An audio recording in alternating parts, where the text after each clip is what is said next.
and they don't really like me. Cause I can fuck your bitch and fuck your mom and auntie.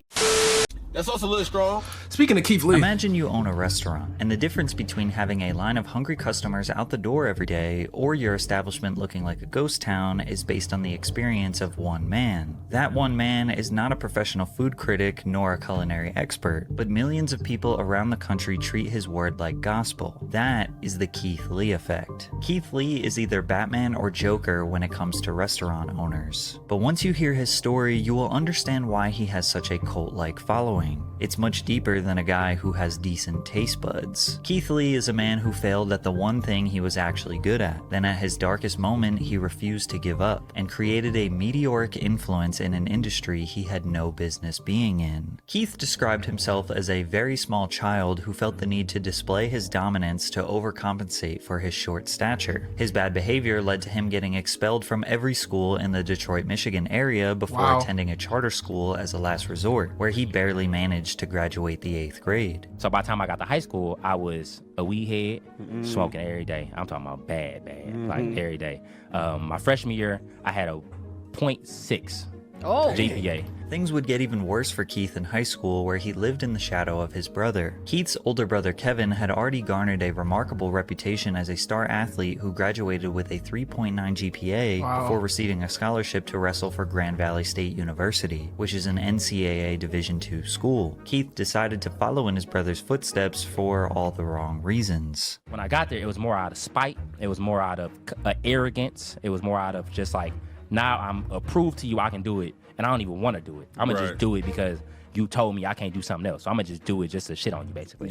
He utilized all his pent-up aggression and transferred it out on the wrestling mat, where he showed a genuine talent for the sport and squashed his competition. But he was a stubborn, disobedient child who didn't focus on his grades, didn't stay disciplined, and quit the team. Then his father got arrested and imprisoned following a heated altercation with some people in his neighborhood. His father's inability to provide for his family meant Keith, his mother, and younger brother were forced to move into an abandoned home, where Keith started to question his religious faith and overall perspective on life. At his lowest moment, the only way he could go was up. He stopped smoking, stopped hanging out with bad influences, and got back into wrestling. Fast forward to his senior year, Keith averaged a 3.6 GPA and was preparing to wrestle at the Michigan High School State Championships, which hadn't been achieved by a student at Southfield High School since the 90s. He received a partial scholarship to wrestle for Indiana Tech, but made a critical error. He never actually enrolled in the school. He showed up at Indiana Tech, connected with the wrestling coach, attended random classes, and got fully immersed into the college life. He was expecting a dorm room since he thought he had a scholarship, but when he showed up to the admissions office, they were confused. They take me to the office and they like, you don't have no paperwork filled out, sir.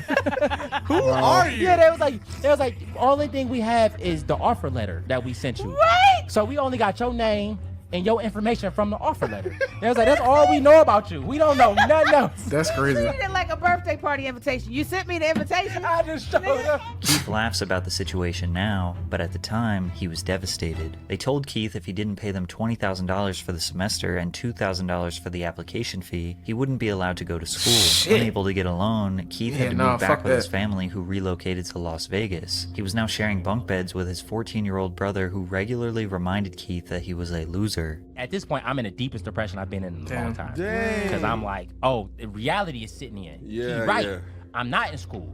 I don't have a job. I got fired already. I didn't quit a job. My track history with work is already terrible. I done got kicked out of school. Yeah. I don't have no other offers. Right. Nothing in life is looking bright to me right now. Right. I don't have nothing going for me. Keith's older brother Kevin had recently secured a contract to fight in the UFC as Kevin the Motown Phenom Lee, and Kevin was a savage. At his peak, he held a 16-2 professional record and was toe-to-toe with legends like Tony Ferguson and Charles Oliveira. Kevin forced That's Keith why I to ain't get get into like the gym these with him, Atlanta and on niggas his be first talking day, about they their trying coach Dewey Cooper jump and realized trying the to beat up potential Keith Lee he over had the as shit an that he said MMA about their fighter. restaurant. I'm Desperate like, for bro, money you and a know this nigga purpose, is a Keith trained trained for fighter? a year straight and won his first What are you 4 talking amateur about? fights. The only 2 losses he had were by split decision. meaning he was a very promising prospect. However, he was earning next to nothing for these, $500, maybe $1,000 per fight. Keep in mind, this was over the course of 3 years, so he was broke following a rotation of various low-end jobs. But luckily, he met his girlfriend, now wife, Like, Ronnie, bro, he really while working do this for fighting Aces. shit for real. Keith credits Ronnie with being the anchor to keeping him grounded and focused on becoming the best version of himself. Following a submission victory against Leonardo Carvalho at Global Legion FC 13, Keith proposed to his girlfriend Ronnie and intentionally got her pregnant 2 days later. On the same day of the proposal, Keith's manager informed him that his victory against Carvalho earned him a 6-figure contract with Bellator. He won his very first Bellator bout against Sean Bunch. It took many years, but once he finally had a support system around him, wife, coaches, He brother, turned his he was life able to around real crawl good. out of the repetitive cycle of depression and low ambition. Yeah, he turned that now shit with some around. free time and spare income, Keith signed up for TikTok. Keith's journey on TikTok started just like anyone else, participating in trends for no reason other than it seemed fun. From there, his uploads were just random things that pertained to his everyday life. He was getting maybe 50 views per video, but it seemed more like an outlet for him to have fun rather than start a business. But then the pandemic hit, the world shut down, and Keith needed to make something happen. I downloaded TikTok after I kept saying I wouldn't. Now I'm sick and tired of every video I post only getting 50 views. I'ma sit here with my dog and tip me and him get famous. In an attempt to garner more views, Keith began posting psychology facts videos. He gained a little bit of traction, but it didn't last long. He started to become desperate for virality. You wanna get famous? Follow these simple instructions. Download another motherfucking app, cause this ain't the one. This ain't it, Chief. It ain't never That nigga was spitting. He would cash out people if they solved a riddle. He posted math problems for people to solve. Even though he looked defeated, he refused to give up. At this point, Keith was obsessed with the platform, posting daily, if not multiple times per day. He started featuring his wife Ronnie on his page after he went semi-viral talking about building a nursery for their expected baby. He then proceeded to document milestones throughout their pregnancy, many of which received thousands of views and ignited a dramatic shift in Keith's content. In September of 2020, Keith won his second fight against Vinicius Zani. Whatever they have in store for me, I'm always here to fight. I'll fight as soon as my daughter's born. My daughter's born in 4 days, so as soon as she gets here, I'm ready to go again.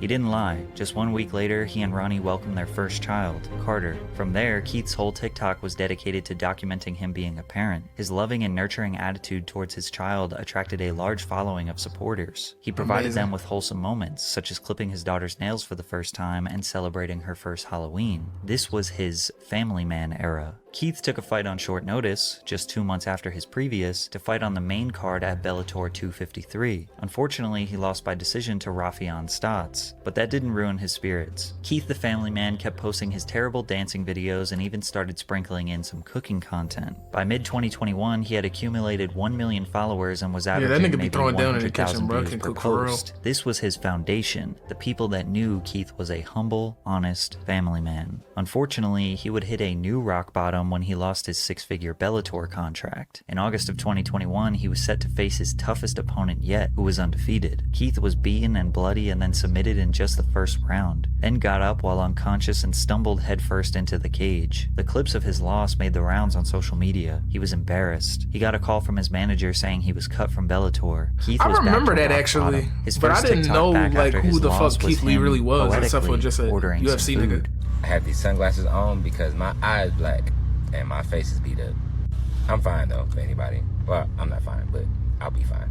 He had 1 million followers, but he was only making around $400 per month on TikTok. His fight career was looking grim, and TikTok didn't seem realistic. Then he got a call from the owner of Harold's Chicken just a couple days after his loss. They asked him to do a review of their establishment. At the time, he didn't know it, but Keith just discovered his next big venture. All right, Harold's Chicken in Las Vegas. They didn't have no mac and cheese, but it's okay. Food reviews. Overall, I get the food up 9 out of 10, That's where the fuck he blew up. without question. Shit took Following off. his review of Harold's Chicken, Keith made food reviews as a side quest on his page. However, his main focus was on family vlogs and cooking content. He was still largely referred to as the cooking guy, regularly being asked about his cooking content during interviews. In January of 2022, his wife became pregnant with their second child, and they desperately needed to find another source of income. He started doing more and more food reviews, but they weren't that organized, and he was very generous with his ratings. We are sitting outside of Firehouse Sales because today we are doing an official food review. This has the perfect amount of spice.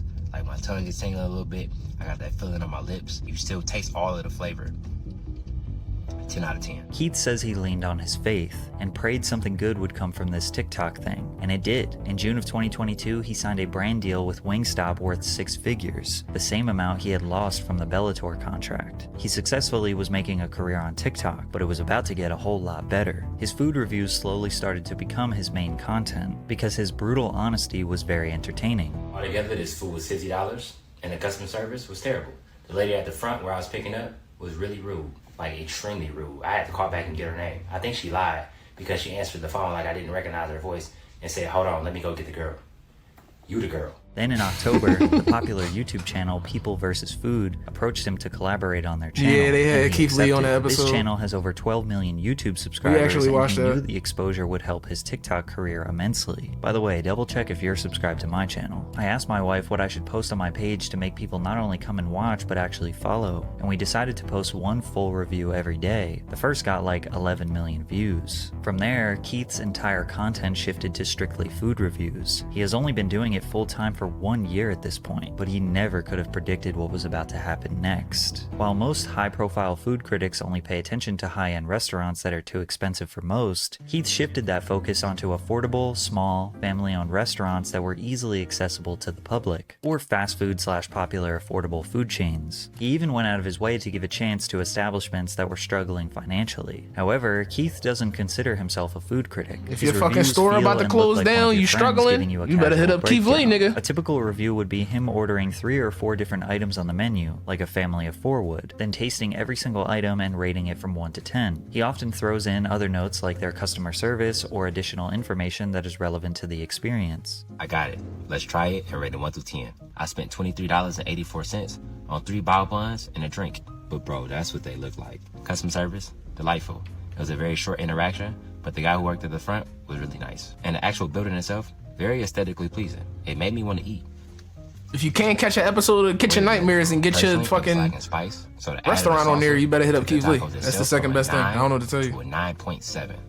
That's one of them one. Even when he gives a negative review to the food, he will provide more context so it doesn't come off as unfair. He often goes out of his way to leave massive tips, sometimes hundreds of dollars to workers that give him good service. Since he had already built a strong foundation during his family man era, there wasn't necessarily one viral review that changed his life. His growth has been steady, and along the journey his audience latched onto his down-to-earth attitude, unwavering love for his wife Yeah, this and is a kids, W and black man dedication right to here. God. But even if you don't know about his past, after watching a few videos you can just feel he is a kind and genuine man. They didn't care about Keith not being technically qualified nor having a depth of culinary knowledge. He thinks what sets him apart is his values. I stand on my integrity, I stand on my values, and I don't allow those to be wavered or to be shook no matter the amount of money, the opportunity, or the people I'm surrounded by. With nearly 10 million loyal followers, a full-time dedication to quality reviews of local or less popular restaurants, a phenomenon dubbed the Keith Lee effect would take over Las Vegas, then all over the USA. One of the first beneficiaries of the Keith Lee effect was a local food truck called 303 in the Cut.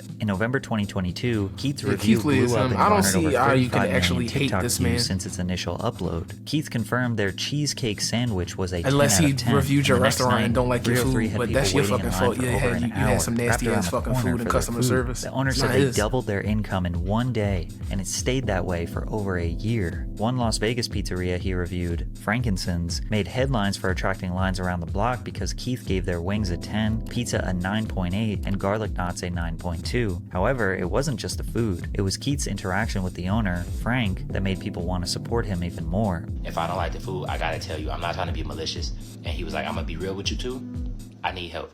Yeah, that hit me here. He said the food is delicious. He has great reviews on Yelp. The only bad reviews is that he don't close the time it says that he closed on Google. The time it says he closed on Google is 1 a.m. He was like, I literally can't afford to open that late because we don't get that much business. Frank, if you're watching this, I'm gonna be completely honest. You are an amazing man from what I saw. I appreciated your time and I appreciated your conversation. Let's try this food. According to Frank, Frankincense had to hire 23 new team members in the 6 weeks following Keith's review and had guests from all over the world patiently waiting for over 3 hours for his pizza. Frank said he was thankful that Keith helped his business and the overall community at large in Las This Vegas. is a W black Yasser man right here. Semino, owner of Aroma Latin American Cochina, asked Keith to come review their restaurant through email. Keith gave all 5 different items over a 9, including the Oaxaca sandwich, which he said was the best he had ever had in his life. The owner said, "We went from not being able to pay the bills to now having to hire people to come and help us." Other Vegas-based businesses that Keith reviewed have seen instant growth, like Caribbean restaurant The Pink Potato, or Southern Taste Seafood, a food truck that went from making $200 or under a day to seeing a 900% increase in revenue in the days following Keith's review. But his impact wasn't just on small businesses. Even Chipotle, the fast casual chain that generated $8.6 billion in revenue in 2022, saw the benefits of the Keith Lee effect. In early 2023, a reviewer named Alexis Frost posted a review of a menu hack, an order of a steak quesadilla with extra cheese and fajita veggies that fans say tastes like a Philly cheesesteak. Keith reviewed it and gave it a 9.8. Then chaos ensued. Chipotle workers all over the country were overwhelmed with the tens of thousands of people coming in to order this hack. One employee said the worst shift of her life was servicing this trend. Another employee said a customer tried to swing on him, aka fight him, because he couldn't make the food. Managers started posting signs that say, "Protein and cheese on quesadilla only." Chipotle realized the only way to solve this problem was by adding the hack as an option on their menu, dubbed the Keithadilla. Keith quickly became well-known all over Las Vegas. Once he partnered up with Mr. Beast to give $10,000 to a struggling business, he couldn't even go outside without being swarmed, so he dressed up in silly disguises to avoid being recognized. But his impact is not just in Vegas. Keith got to review a local Brooklyn bakery that he selected while being interviewed on Good Morning America, while also donating $10,000 to that business. He continued to do press runs, being interviewed on talk shows around America, and of course, reviewing food. So now that we know how much positive impact Keith can have on a business when he likes the food, what about when he doesn't like the food? Well, unfortunately, the entire city of Atlanta would find out about the negative side of the Keith Lee effect. Keith Lee versus Atlanta. Keith announced to his nearly 15 million TikTok followers that he and his family were traveling to Atlanta, Georgia, and needed some restaurant recommendations. He had previously made videos in Detroit, Chicago, New Orleans, New York, and Los Angeles, but Atlanta's food scene is entirely different, which prompted a lot of mixed reviews from Keith. The drama first began when Keith visited the Atlanta Breakfast Club, where he wanted to take the food to go, but they didn't have anywhere to sit and wait for the food. So instead, they decided to dine in, but the restaurant wouldn't allow them to sit down at a table and be served unless the entire party was there. Upon finding out that they were charged $1 for butter at a breakfast place, it was just an annoying cherry on top. Little did Keith know, it was about to get worse. Keith posted his review of The Real Milk and Honey, however, he didn't actually get any food. Firstly, he tried to call ahead and order. The Real Milk and Honey was giving him fucking only order on the DoorDash app, but DoorDash said that they were closed. So they drove to the establishment in the middle of the day, and the employees said they were closed for deep cleaning, while there were customers walking in and picking up orders. Then Keith walked into the restaurant and they recognized him and immediately attempted to serve him since he is famous, to which he declined. Keith has always been very expressive that he doesn't want nor deserve special treatment from restaurants. These days, he sends in his friends and family to do orders so he doesn't receive bias from the establishment. He wants his experience to match any ordinary person. I've personally never seen a restaurant have a rules list, but the Real Milk and Honey have a ton. We guarantee great food. Everything else is left to chance. We do not provide individual checks. 18% gratuity added to parties of 5 or more or checks larger than $105. No reservations, unless you're Barack Obama. No parties larger than 4 on days that end in Y. Keith was clearly frustrated that a business would change the rules when it benefits them, but he didn't want people to attack the Real Milk and Honey because he had a bad experience. However, the internet, being the internet, started attacking. There was actually another restaurant called Milk and Honey whose owners were receiving death threats in the DMs because of people confusing them with the other restaurant. But if you had any sympathy for the Real Milk and Honey, it would be gone once you saw their response video they uploaded to TikTok. Did you see this Keith Lee video about the Real Milk and Honey? I seen this shit. This was corny. And who is this Keith Lee? Daddy, you don't know Keith Lee? Yeah. No. The owner tried to look this was cool so and pretend like fucking he didn't corny. know This the was entirety so of social corny. media This is was so destroying his fucking business, corny. But it only made people want to support their business less. To add insult to injury, Keith reviewed the bodega positively, which is directly next door to the Real Milk and Honey, which resulted in a line of customers skipping the Real Milk and Honey to wait in line for the bodega. But the shenanigans continued. Crazy. Keith reviewed another ATL restaurant called Old Lady Gang, but again, did not get any food. He tried to call their number, No answer. Wow. Tried to order on DoorDash, said they were closed. He sent his family into the physical store to do takeout. They said they don't do to-go orders on the weekends, but the wait to dine in was 1.5 hours and they didn't take reservations. Instead of leaving, Keith decided to walk in where he was recognized and immediately they offered him a seat, skipping the entire hour and a half wait. Dog, to get which the Keith fuck out of denied here. Yeah, because no, he didn't I don't even want to eat here no any more. Get the treatment. fuck out of my This face. is exactly how it is for us regular ATL folks. Imagine them telling you your wait time is 1.5 hours, then someone else comes up and sits immediately. Keith left and visited Toast on Linux, where he didn't plan on doing a review but arrived to a 2.5 hour wait time. When he politely left, the entire staff walked out and offered him a seat immediately, to which he denied again. Crazy. There were videos that went viral of him. They in the really parking just lot be seemingly waiting arguing until with they the staff, know who the but fuck was he just letting is them to know give him that a he didn't table. want to That is skip so the line. corny. But Keith's experiences are not just unique to him. Cardi B spoke on the subject on an IG Live. I feel like Atlanta restaurants, they don't like to make money. I feel like they don't like people. They don't like their customers. They Yeah, I just think don't that's what it is. like I think first thing first, right? You could. I think Atlanta niggas don't fuck with you if you're not from Atlanta. I think that's what it is. barely order in Atlanta restaurants. Like you go like, hey, I would like to make order. Oh yeah, I think they just don't fuck take with you if you're orders. not from We don't take Atlanta. orders. It gets to the point that I literally have to name, like I have to tell like people that order food from me, like, can you just name drop my name? Because first and first, they don't do no pickup orders. They don't do deliveries. They just don't do shit. And of course, we got some hilarious memes from this whole situation. You walk in. Let me show you how it's done. Hello, sir. How are you today? May I take your order? You talk like that. We talk like that. Because Keith Lee is in town, bro. That boy Keith Lee in Atlanta now. Hey, y'all little boozy at restaurants, y'all better get on your goddamn Zoom now. Hey, milk and honey. See, that was y'all ain't get for giving me attitude when I told y'all my apartment was just down the street parking the car. Although most people were understanding of Keith's frustration with these ATL businesses, others, like ex-football player Chad Ochocinco, thought he was trying to tear down black-owned businesses. I don't like the critiquing of our restaurants and having people and talking bad about our goddamn businesses and like, dude, you know how hard it is. He don't know what the fuck he talking about. To even get in the food. Ochocinco don't know what the fuck he talking about. Qualifications of being a food critic.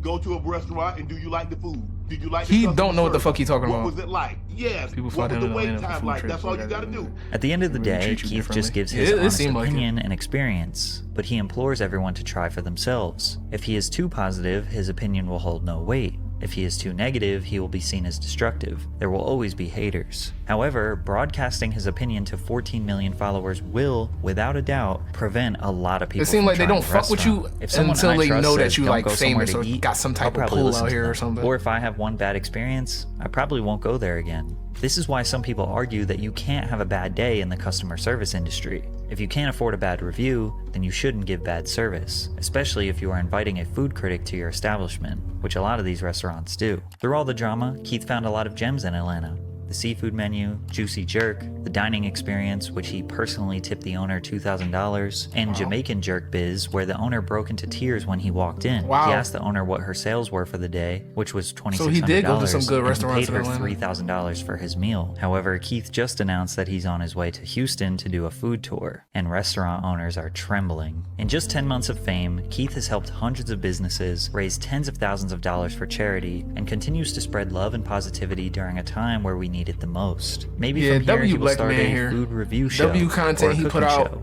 or maybe an He a app family for man. He restaurants all really around don't the be country fucking that with he nobody. recommends. As long as he remains He don't the do shit for positive clout. and wholesome man I fuck with social Keith Lee. media There's knows nothing- and loves, nothing they bad will about support him. whatever endeavor he chooses. Finally, He's the just a internet fucking made the good right human. person famous.